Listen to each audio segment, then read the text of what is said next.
You're very welcome back. So a slightly different start of the show than usual. Thanks to Graham and Stevens for staying on and talking to us about Ireland's 1-0 win against Slovakia. As mentioned, Brian O'Driscoll will be in studio after 8 o'clock. He's made a documentary about retirement. His own reflections very much included. So we're going to chat to him about that after 8 o'clock. It is a Champions League evening. We'll keep you abreast of everything going on.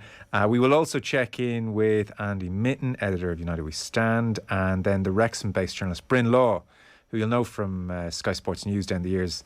We're talking about the whole Ryan Reynolds, Rob McElhenney Hollywood takeover at Wrexham. One of the less expected football stories of recent times. Bryn will give us the inside story ahead of this new Welcome to Wrexham documentary series. So quite interested to chat to Bryn about goings on there since 2021, early 2021 when they took over. 53106 is the text number. We're at Off the Ball on Twitter. Will O'Callaghan is here in studio. Hello, Will. How you on, Joe? You well? Welcome Very back. Well, thanks a million. Richie McCormack. Hello, Richie. Jeez, Joe, it's mighty colour on you. Yeah. It's you tan don't burn. It's been noted. Can I give you a line from Sam Fells of Deadspin, who has reviewed this Disney Plus documentary on Wrexham. Welcome to Wrexham, the documentary series. So he's Sam Fells, I'm not sure if Sam male, female, but Sam Fells of Deadspin says of the series, Ryan Reynolds and Rob McElhenney are really nice guys, and if you don't believe it, just ask them. The series is not so much a sports documentary as a vehicle for the celeb owners to show just how likeable they are, which is an interesting line. So we'll see what Bryn makes of it all. Bryn is in the documentary a lot, so I'm not so sure he's going to pan it as such. I'm sure he'll say it's very good, but there's definitely a sense from a few of the reviews I've read that Reynolds and McElhenney definitely come off as the good guys.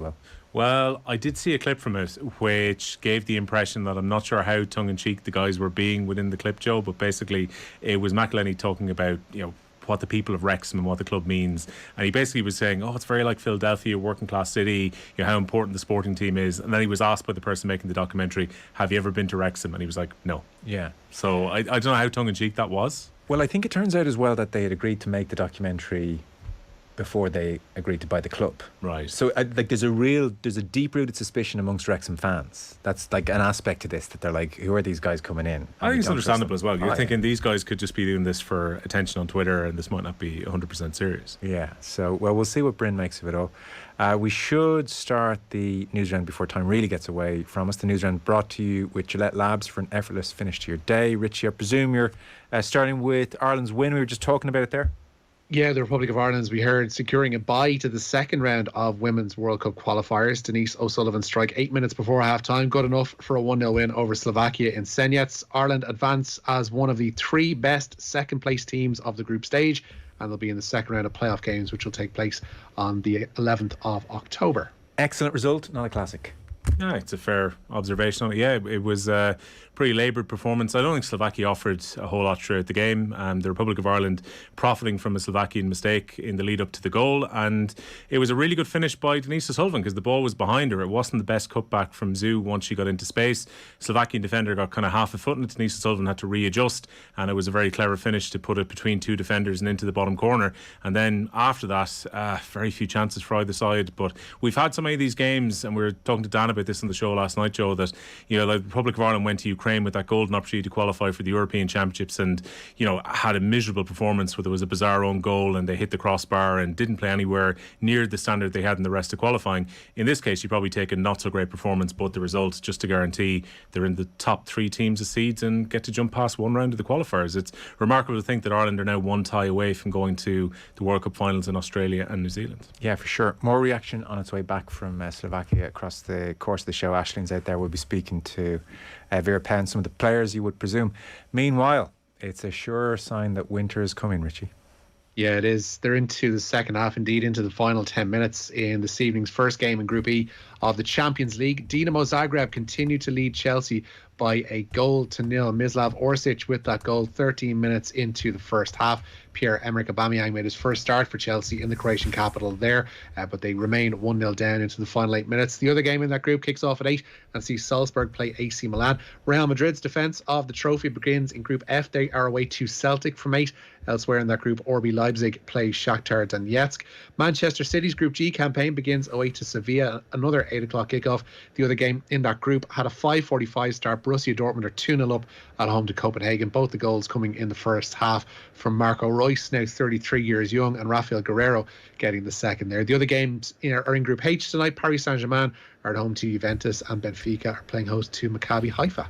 The Celtic game catches the eye. It does, particularly given how well Celtic played at the weekend. I mean, they brushed Rangers aside, and Rangers are a decent team at the moment. I mean, they qualified for the Europa League final last year, had started the season reasonably well, qualified for the first time in 7 for the group stages of the Champions League, and Celtic were so good at the weekend. The big team news coming out of this one is the fact that Kyogo is not fit to start after he hurt his shoulder at the weekend. His absence didn't really matter in that 4-0 victory at Parkhead, but Kyogo is on the bench, as is Ireland's James McCarthy. But outside of that, Celtic pretty much at full strength, and the indication will be their typical 4-3-3 has been picked here. Matt O'Reilly's the player probably to watch out for Celtic with the start he's made to the season. Jota and Abada in the effective wing forward positions are going to carry a huge threat, but you look at the strength, Joe, of that Real Madrid team. I think it's just one change from the Champions League final victory. So Valverde is going to be in support of Benzema and Vinicius up front. Tchouaméni will play at the base of midfield. Kroos and Modric, the two central midfielders. Carvajal, Militao,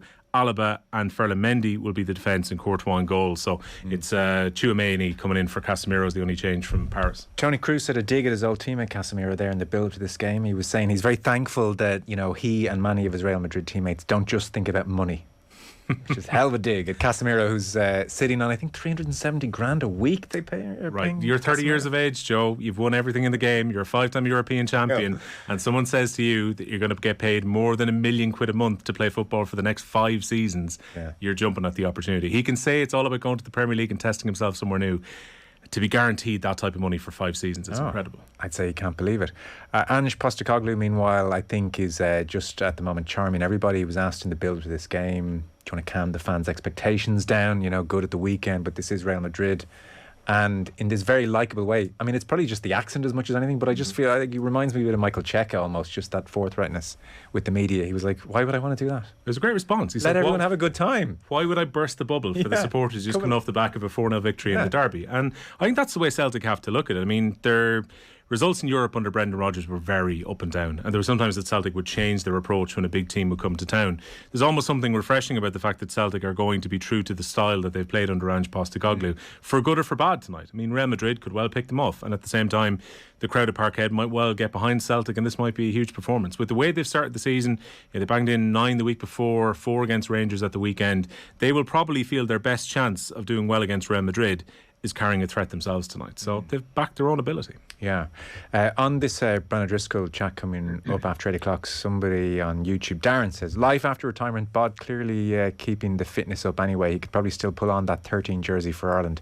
I wouldn't be surprised if his body fat was lower now than... Well, wasn't he going directly to his personal trainer after you spoke to him? I think he goes every day. It comes up, so this documentary, it's called After the Roar, as in after the cheering stops when you've retired. It's effectively a documentary on retirement. He's made it with his production company, him and Craig Doyle of this production company, Three Rock Productions. And he speaks to lots of really interesting people, the likes of AP McCoy, Gareth Southgate, Michael Cheika. There's a boxer, Anthony Ogogo, who won bronze at London and then got an injury to his eye and had to retire when he was... He's a wrestler now, Joe. He's a wrestler now, yeah. That's right, yeah. When he was really making waves and he had to retire young. Richie Sadlier is there as well, both as a psychotherapist, and then him and Brian O'Driscoll chat. So the way the documentary sort of works is O'Driscoll having like a therapy session with Sadlier, interspersed with O'Driscoll going to see Anthony McCoy and interviewing him and Gareth Southgate and these people. And so they've, lots of really interesting things to say about retirement. And O'Driscoll's open about the fact that his retirement looked very seamless from the outside, but was far from it. And there were a couple of difficult years in there. So we'll chat to him about that after 8 o'clock. AP McCoy, as ever, just kind of sizzles on screen with a mad kind of wonderful intensity. So at one point they're talking about his records and, how attached are you to your records, as in your 20 champion jockey titles and the worry that someone might break those records, And AP McCoy is like, I could not bear it if anyone breaks my records. Like, I cannot bear it. So Brian Driscoll says, like, at one stage to him, so like if in 20 years someone comes along and breaks your record, and AP McCoy says, like, deadly serious, I hope I'm dead before that happens. Wow. As in, even like even if it's only 20 years away, I hope I'm dead before it. I couldn't bear it. Does not speak something about the drive of a sportsman, though? I know you spoke to Brian about the idea of him retiring and maybe others being considered the best Irish player of all time, because this is the feeling that Brian is right up there at the top of the Mount Rushmore of Irish rugby, that someone else could come along and take his place. Yeah. If you're a driven sports person where ego is naturally going to kick in somewhat, and you're someone like AP McCoy who has set all of those records, naturally you would hate the idea that anyone, like, that's obviously how he drove himself throughout his career. You get up after the injuries he's had to keep fighting. And he was such an extreme. Like, to be champion jockey, that's not about quality, that's about quantity. And going to every race meeting and probably picking up one or two rides along the way. Yeah, that is driving to Newcastle for one ride. Whereas Ruby Walsh is like, sod that, now I'll clean up at Cheltenham and the big days, but I'm not driving to Newcastle to ride one horse and maybe like fall my backside and come home again. Whereas AP McCoy did that, and for like 20 years. That's the other thing. I'm going to make a big effort for this year or two. 20 years of that lifestyle. He's kind of extraordinary, and so we'll talk to Brian O'Driscoll about all of that after 8 o'clock. It's on BT Sport 1 Friday at 10 o'clock. Though he was saying that his wife is on the Late Late Show at the same time. So unfortunately scheduling a conflict. Who knows? So he's on the phone in the green room while she's on stage at the Late Late. Yeah. So that's on the way after 8. Where are we going next, Rich? We should mention Chelsea being kept at bay by Dominik Livakovic in the Dinamo Zagreb goal. The Croat keeper pulling off a string of brilliant saves to keep the home side in front. Still 1-0 remains as they tip into added time there. Dortmund now 3-0 up at home to Copenhagen. Jude Bellingham has scored that third for the hosts. At the US Open, Casper Ruud is 2 sets to love up on Matteo Berrettini in their quarter final. The 5th seed Ruud took the first 6-1, followed that up with a 6-4 victory in the second. Berrettini was up a break in the third, but it's now 5-5 in that third set. Elsewhere, and indeed following them this evening, will be the meeting of the 5th seed Ons Jabeur and Ayla Tomljanovic, the conqueror Serena Williams, of course. Later tonight, Coco Gauff plays Caroline Garcia, and the last match of the night sees Wimbledon finalist Nick Kyrgios up against Karen Khachanov. Rafa Nadal's campaign was snuffed out by a 4-set defeat to Francis Tiafoe last night, and following a season beset by injuries, the 22-time Grand Slam champion could not say when he'd be back, only that he was beaten by the better man. It's all about play better, because at the end, this sport, it's about, give the opportunities, take the opportunities, and try to save when the opponent is doing well. No, and I was not able to do anything, any of these things this afternoon. So he was able to do it. He played with the right determination. Yeah, congrats to him. Wish him all the very best.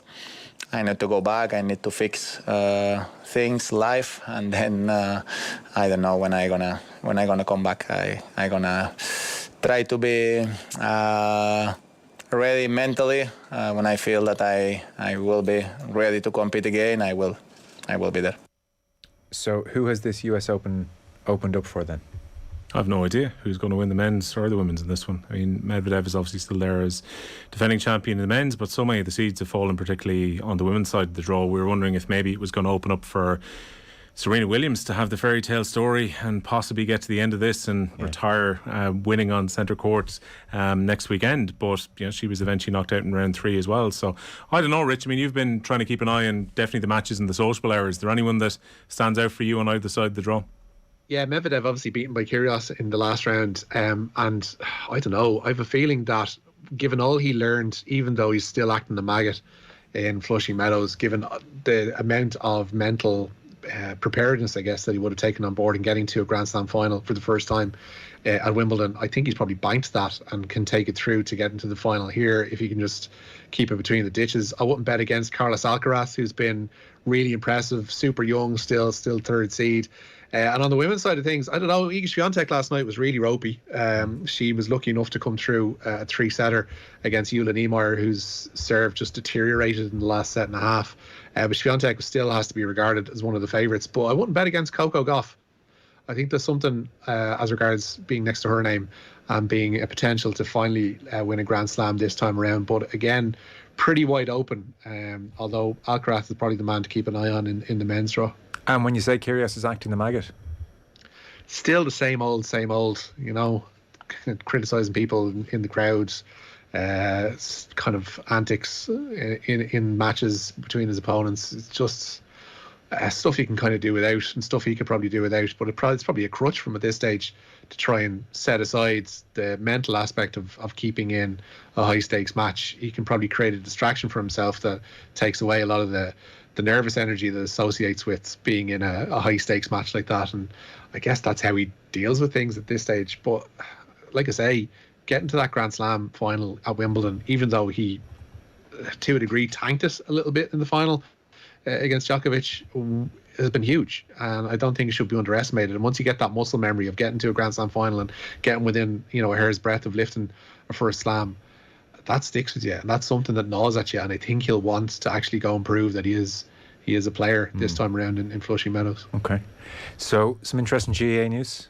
Yeah, all-star backroom teams a go-go. Tipperary legend Owen Kelly has been added to David Fitzgerald's Waterford backroom staff. Former Waterford hurler Peter Queally will also work under Fitzgerald in his second term. Kelly was part of Liam Sheedy's backroom team when Tip won the All-Ireland in 2019, and Queally was in charge of Rowan Moore this season, and of course a former player for the Dacia. Meanwhile, James Stephens have a up-and-comer who might do something in the game. I think so, yeah. Brian Cody has made an immediate return to hurling. The 11-time All-Ireland winning manager has been confirmed as a selector for his club, James Stephens. Cody stepped in, of course, in July following Kilkenny's All-Ireland final defeat. So, all the management team think one thing, and then Brian Cody says, I'd probably pick him. Oh, yeah. Good luck with that. The club were keen to stress he's already been helping out, I think, with some of the underage teams, and you're already doing some coaching. But naturally, good luck making the call over the 11-time All-Ireland winning manager if you think a change has to be made in the rest of James Stephens' campaign. But I'm interested with Owen Kelly as well, the fact that he would have worked with Davy previously, I think, as well. I think would have played under him at Fitzgibbon level with LIT. I would say that was probably in the mid-noughties, probably 05, 06, that kind of area, and they would have won at Fitzgibbon. So he was seen as a very important kind of forward and skills coach in 2019 as part of that management team with Eamon O'Shea and Liam Sheedy. So Davy is kind of casting the net a little bit with this backroom team he's putting together for Waterford, and he's convinced that he can get them over the line in either Munster or the All-Ireland next year. Yeah. Cody back at James Stephens is a lovely thing, though, isn't it? There's such a romance to that, and you can imagine the impact he's going to have on younger players there who will never be county players, and suddenly Brian Cody's talking to them. There's a great piece on YouTube, if you dig it out, of Cody talking to a bunch of coaches from around the county, and it's like, right, ask him questions, whatever you want, and they fire him different questions about what should the centre back do, like follow the man or stay, or different, just bits of advice they were looking for. And he talked for it's about an 8, 9, 10 minute clip on YouTube, and honestly everything he says is both so straightforward and has so much wisdom and authority in it. And I feel such a regret that we've never got a behind the scenes of Cody in action, where he's bringing this real, like I said, straightforward, simplistic, makes total sense kind of brilliance to a dressing room. And I like these coaches, but do you think pace is the most important thing? And they all, and he starts off, well, pace is important, but then he explains how it's not, you need to see it. Just dig it out on YouTube. It's one of the lesser, it doesn't have 1 billion views. Just look for Brian Cody talking to coaches, something like that. And it's 10 minutes, and it's him kind of unguarded and talking about what he loves, which is not referees, not controversy, not annoying questions about, are you going to win the All-Ireland this year? Just honest to goodness hurling. Let's talk hurling, and it's great, I think he's very good when he talks in a slightly withdrawn, more abstract way, as opposed to talking about Kilkenny itself, because he was never going to want to give away any of the insights about the camp itself. I think there's another YouTube video which is well worth checking out, which again is, I think he's speaking to a business group. I've seen that. Where again he's being asked very directly about the ideas of leadership and setting standards. I find Cody so interesting from that point of view, because how can someone be successful for that long and still keep it fresh? And to various different groups coming in, because I often talked to Paul Murphy about this in the hurling pod. Like, how do you get to a point where you've got the modern group now who come in who are so different to the first teams that Cody would have taken over in the late 90s? Like, so much has changed just about society, technology, approaches to the game and everything else, and yet Cody was that consistent line in Kilkenny between the success from pretty much the end of his career, winning a Leinster in his last season, to turning a team around that lost an All-Ireland final in 1998. It's incredible longevity and being so adaptive to the situation and the players you have around you as well. I think he's a very, very interesting guy. I know, and we never knew you. That's the more's the pity. But I don't know. I like the mystery. There was a clip of Fred Rogers, obviously the Mr. Rogers Welcome to My Neighbourhood person from PBS doing the rounds. I think he was talking to Charlie Rose in the late 90s. Oh, Tom Hanks plays him in that relatively recent yeah. film. Yeah. And he was saying, he was talking about his book at the time, and he was saying that I think what the world has lost in all of the noise that you have in modern society, and this is granted 20 odd years ago now, is a sense of wonder. And I think there remains a sense of wonder about Brian Cody simply because he's never gone in depth. He's never done that big personal one-on-one, and he's never disclosed the secrets, and he's never opened the vault. And I think if he continued on never opening the vault, I don't know, I think the world would be a slightly better place for it. I think there's room in the world for a little bit of wonder, especially as it comes to sport. I don't think everything needs to be how the sausage is made, really. Yeah, I just based on the few bits, I totally accept what you're saying and probably agree with you, but based on the few little bits that are there on YouTube, I just would love to see a touch more of him in action doing his thing. By the way, if a local journalist in Kilkenny has not joined James Stephens now, then you're just not trying hard. I mean, is that not the ultimate feature piece? I joined James Stephens and Brian Cody was a selector, and here's what I discovered about the man. This kind of reminds me of Christy O'Connor Jr.'s, where he did a year basically embedded within his local club, and it became incredibly difficult for him to publish it because they didn't have the best of years. Not to give it away if anyone wants to, look at the season that they had, but it is one of those things where he's literally has the behind the scenes access. He's one of the people within the camp as well. It would be an intriguing documentary or book if someone could get that kind of access. Yeah, well, there you go. That's the news this evening. Brian Cody is now a selector for his club, James Stephens, so he's still very much involved in hurling. Meanwhile, Richie, Virmi Vakatawa is one of the most exciting players in the world, so very sad news on his early retirement. Yeah, Chelsea beaten, by the way. Orsic's goal on 13 minutes has been enough for Dinamo Zagreb tonight, and Dortmund winning 3-0. But as you mentioned there, the France centre, Virmi Vakatawa, has revealed that a heart issue is behind his early retirement. He announced his retirement yesterday, rather. His club Racing confirmed that he won't be allowed to continue playing in France. A heart condition was detected prior to the 2019 World Cup, but experts have told him that the risk of playing on now is too great. The 30-year-old won 30 caps for his adopted country, France, and scored one of his 10 international tries against Ireland during the 2020 Six Nations. Yeah, that's a big pity. A big loss for France as well. Cricket, meanwhile. Yeah, Ireland's women have secured a T20 series win over Scotland in pretty disappointing circumstances, I guess you'd say, today.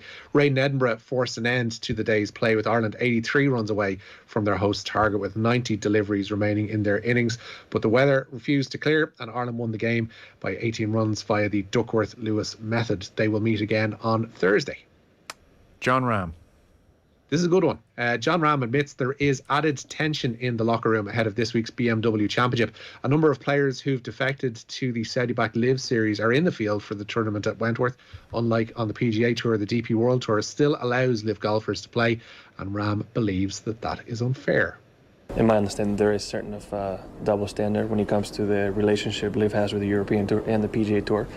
Right, the PGA Tour can't survive without some of the biggest stars because there's so many new ones coming in. European Tour nowadays is some of those big names that you still may need, right? And there is some players in Live Golf that have dedicated their entire life to European Tour, and precisely this event. They've played here combined possibly more than 70 times, right? I can think of just 4 names that would add up to that. So I don't necessarily disagree too much with that.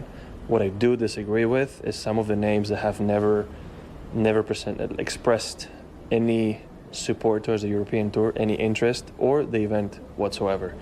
And to be given those players an opportunity and take it from people that have dedicated themselves to the European Tour, I think it's wrong.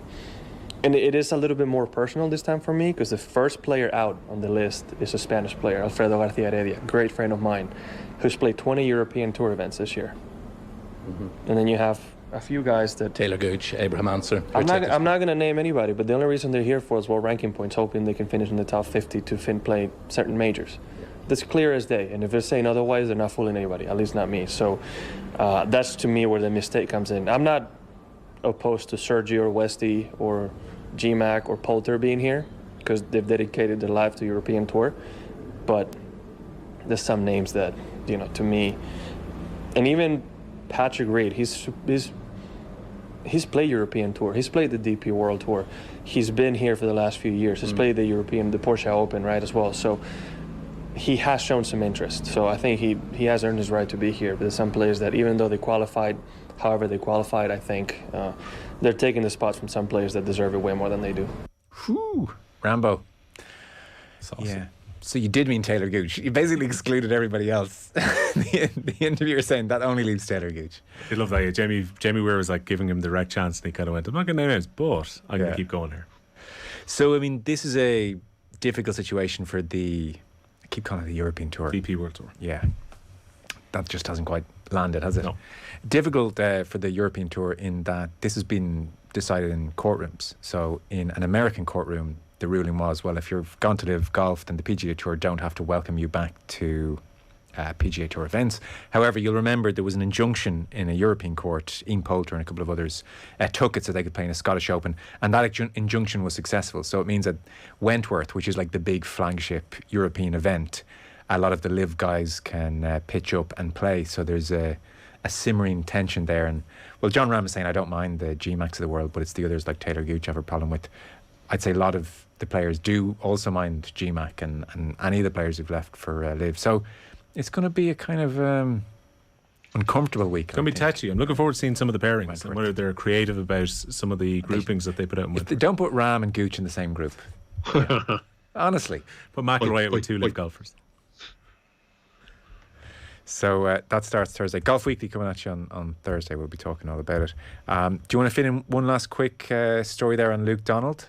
Yeah, he's going to have a dress rehearsal as European Ryder Cup captain at a new event in January. He'll pick 2 10-man teams, one from Ireland and Great Britain, the other from continental Europe, for the newly crowned Hero Cup. The competition will take place in Dubai, of course, and its format will mirror the Ryder Cup. The teams will be picked at the end of the DP World Tour season in November. Okay, very good. Richard, thank you. Thank you, Joseph. William. Cheers, lads.